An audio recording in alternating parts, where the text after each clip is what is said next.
타이어는 예. 만져보면 손이 쫙쫙 붙잖아요. 예. 노스렉스 안 들어있는 타이어는 공장에서 따끈따끈하게 만들어지지 않은 상황이 아니면 이렇게 안 나와. 100% 들어가요. 예를 들어서 뭐 이런 거죠. 뭐 노스렉스 40이랑 노스렉스 안 들어가 있는 거 뭐 20 이런 거랑 붙이면 택도 없어. 40이 훨씬 빨라. 근데 그거는 상황에 따라 약간 다르긴 한데. 절대적으로 비교는 어렵죠. 네네네. 그러니까 아까 말씀하신 게 맞아요. 이게 낮으면 낮을수록 경도가 약간 좀 물러지는 건 맞아요. 그러니까 뭐 예를 들어서 뭐 한여름에 그 PTS 여름 같은 경우는 막 평균 기온이 30이면 노면도 한 50도 정도 올라가거든요. 55도밖에 올라가거든요. 그러면 맞는 타이어는 한 노스렉스 들어가는 건 40도. 근데 거기서 노스렉스 40도 정도 써야 되는데 노스렉스 타이어 20도로 가졌으면 제대로 가질 않아요. 타이어가 흐물어져가지고 그냥 이렇게 이 비싼 타이어 맞나? 뭐 이런 느낌이 나요. 그 온도 대역대도 좀 잘 맞아야 되긴 해요, 사실은. 근데 만약에 이제 막 한참 더운 날 왔는데 20도 가지고 굴리는 거야. 그때는 노스렉스 안 된 뭐 한 36이나 40이 잘 갈 수도 있어요. 근데 항상 같진 않은데 그냥 기본적으로 비싼 게 잘 가요. 기본적으로 비싼 게 잘 가요.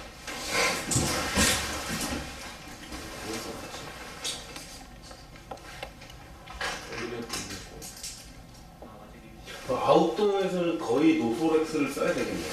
아웃도어처럼 이렇게 하이패스이 아니면 그러니까 컨트롤이 아니면. 컨트롤이 아니면. 네. 그러니까 그 예전에 2008년도 이 푸마 때는 컨트롤 타이어가 수입 40이었어요. 그래서 그 RC 스펙에 수입 40만 다 깔려 있어요. 근데 수입 40 타이어 컴파운드만 깔리다 보니까 그걸 코팅이 돼서 수입 40으로 20회까지 돌렸다고 그랬어요.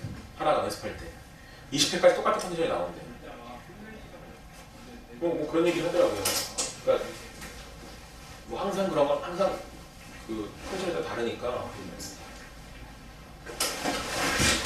아 그리고 또 이제 이거 사진으로 좀 했어야 되는데 사진을 제가 준비를 못해서. 근데 다행히 여기 뭐 많이 계시지 않으니까.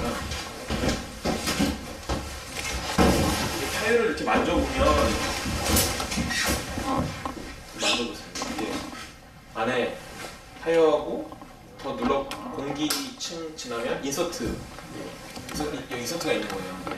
이걸 그냥 우리가 흔히 말하는 에어갭이라고 하는데 에어갭이 많으면 많을수록 트랙션이 높아요. 네, 기본적으로 에어갭이 많으면 많을수록 트랙션이 높아요. 타이어 만져보시면 아시겠지만 이게 없는 것도 있고 이거 조금인 것도 있고 그리고 더 많은 것도 있어요. 근데 기본적으로 전동 투어링은 이렇게 달리지만 코너링에서 타이어가 이렇게 타이어가 이렇게 밀리잖아요. 이렇게 밀려요. 그러니까 정상적인 게 아니라 이렇게 밀리거든요, 타이어가. 그러니까 엣지까지 이렇게 들어가요. 근데 이게 인서트가 있으면, 그러니까 아까 에어갭이 없으면 더 이상 들어갈 수가 없어요, 갭 때문에. 그렇죠. 근데 그 인서트가 없으면 타이어가 계속 찌그러지는 거죠. 그러면 얘가 사이드가 옆에 있는 게 이런 식으로 밀려요. 밀려가지고 노면에 더 많이 닿는 거죠. 그러니까 트랙션이 높아지는 거예요, 순간적으로. 예를 들어 같은 타이어로 예를 들면 일단 그게 기본이에요. 에어갭이 많으면 트랙션이 높아져요. 근데 여름 같은 경우에는 약간 여름 같은 경우에는 얘가 에어갭이 많으면 트랙션이 높긴 한데 타이어 열다리도 잘 나요. 그러니까 트랙션이 높다는 건 타이어의 그런 성능을 이렇게 잘 이끌어냈다는 얘기잖아요. 그러니까 반대로 얘기하면 너무 여름 같은 때는 많이 이끌어내면 타이어가 상할 수도 있는 거예요. 열달에 많이 망가질 수도 있는 거죠. 그러니까 그럴 때는 약간 뭐 막는 방법이 여기다가 인서트를 약간 두꺼운 걸 넣거나. 그러니까 인서트도 지금은 이제 그냥 한 가지 정도 나오는데 옛날에는 인서트가 똑같은 사이즈에 경도가 달랐어요. 그러니까 물른 거, 딱딱한 거, 더 딱딱한 거, 뭐 이런 식으로 그렇죠. 예. 뭐지 뭐 옛날에 뭐 수입에서 나오는 거 뭐 소프트. 예, 핑크, 그린, 뭐 아쿠아 뭐 이런 식으로 나오잖아요. 그게 경도에 따라 달라요. 그 가장 대전제는 에어깁이 말하면 훨씬 높고요. 또 하나는 뭐냐면 이 인서트의 그 이 크기에 상관없이 인서트가 일단 딱딱하면 리스폰스가 높아져요. 인서트가 딱딱하면 차의 리스폰스는 높아져요. 똑같은 얘기예요.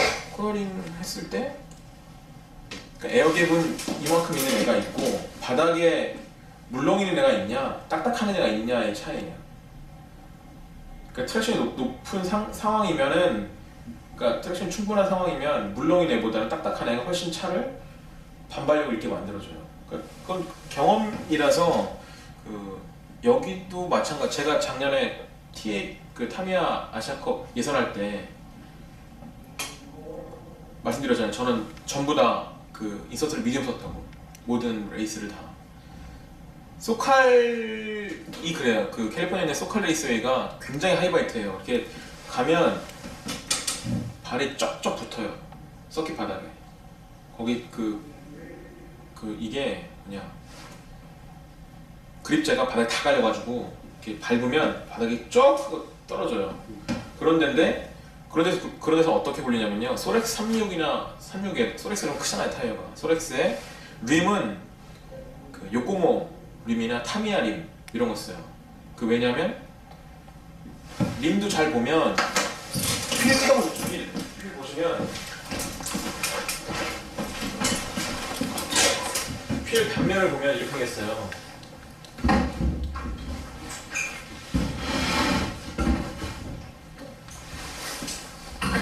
이게 이제 옆에서 단면을 이렇게 자르면 여기 이제 그 고무 이렇게 타이어가 이제 이렇게 들어가 이렇게 타이어가 이렇게 생겼죠. 여기 타이어 이렇게 생긴 거 이렇게 들어오고 그리고 안에 이제 이너 2부가 있잖아요. 요게 높낮이가 차이 있는 애들이 있어요. 요 고무도 타미야는 이게 타미야는 낮아요. 요 고무는 림이 두 가지예요. 낮은 게 있고 높은 게 있고. 그래서 소칼 같은 경우에는 이제 낮은 걸 썼어요. 낮은 걸. 왜냐면 갭을 일단 많이 만들어야 트랙션 높이려고. 그리고 인서트는 아스시하라 버전 2 퍼플. 제일 딱딱한 거. 아스시하라 그 인서트 중에 제일 딱딱한 거 썼어요. 소칼에서는. 근데 여기서는 제가 타미야 하드 써봤는데 타미야 하드는 리스폰스는 좋고 잘 나가긴 하는데 트랙션이 좀 떨어져요. 그래서 제가 미디움 쓴 거예요. 근데 소프트 타이어는 소프트 인서트는 어떠냐면 아까 말한 것처럼 이제 타이어가 찌그러지잖아요. 찌그러져서 차가 하중이 걸리는 상황에서 인서트마저 소프트해지면 그 타미야 A타입 타이어가 그렇다는 거예요. 다 그렇다는 게 아니라 A타입 타이어는 형상이 약간 좀 직각 형상이잖아요. 여기가 직각이잖아요. 이렇게. 그래서 이게 조금 라운드진 게 아니라 타미야 타이어 이렇게 약간 좀 직각해져가지고 인서트를 만약에 무른 걸 쓰게 되면 코너링을 들어갈 때 브레이크가 너무 많이 걸려요. 그러니까 하중이 순간적으로 확 하중이 걸려요. 프론트 쪽에. 그래서 느낌상으로는 차 잘 간다 이런 느낌 나요. 근데 랩타임은 안 나오는 그런 거죠. 그래서 제가 그 다른 선수들보다 항상 4초, 5초 좀 빨랐던 이유가 그런 거예요. 저는 그거라고 자신할 수 있어요. 그 인서트 차이라고. 브레이크가 너무 많이 걸려요. 블루 인서트 같은 경우는. 그래서 이제 여기서는, 그러니까 소칼에서는 항상 굉장히 딱딱한 물을 쓰다가 여기도 약간 그립이 올랐기 때문에 테스트를 해봤는데 너무 물른 거보다는 하나 좀 딱딱한 게 리스폰스도 좀 좋고, 그러니까 차에다 내가 느끼는 차에다 리스폰스도 좋고, 랩타임도 잘 나왔던 거죠. 그래서 선택을 한 건데 너무 딱딱한 걸 써봤더니 랩타임 덜 나오고 차 가는 느낌도 안 좋고. 그래서 그 중간 선택했던 이유는 몸싸움을 하게 되면 내가 밀리거든. 혹시나 모르는 크래쉬가 일어나면 레이스는 그날부터 생각을 해야 되기 때문에 땅차가 나를 받으면 나는 랩이 항상 잘 나오고 있었지만 땅차가 잘 받으면 랩이 돌 것 같은 느낌이 드는 거예요. 그러니까 인서트가 딱딱하면 타미야 A타입 같은 경우는 타미야 정품을 쓰면 에어갭이 거의 없잖아요. 에어갭이 없으니까 그거를 보충하려고 뭐 불로 만들고 막 이런 건데, 에어갭이 없는 상황에서 익서트가 딱딱하면 차 어떤 느낌이냐면 약간 떠가는 느낌이 나요. 떠가는. 그러니까 타이어의 그립만으로 가는 느낌이 나거든요. 그러면 타이어의 그립이 없으면 서스펜션을 부드럽게 해가지고 충분히 이렇게 롤을 모멘트를 좀 크게 만들어서 롤해서 가게 만들 수도 있어요, 차를. 근데 그렇게 만들어서 내가 랩타임 잘 나오더라도 몸싸움은 결과적으로 혹시나 크래시가 나면 딴 차가 나를 받으면 나는 안 밀려야 되는데, 차 이렇게 플로팅하는 느낌이 나오면 그냥 이렇게 차를 휙 돌아버리고 뭐 이럴 가능성이 있어서 결과적으로 생각한 거는 리딩이었어. 그것 때문에 이제 리딩을 정한 거였고, 근데 그거는 개인적으로 막 고민할 게 아니라 그냥 다른 사람한테 물어보면 돼요. 굳이 고민할 게 타이어 선택도 왜냐면 옛날처럼 이렇게 내가 셀렉트 할 필요가 없으니까 그냥 그런 게 있다 정도. 그래서 선호했어요.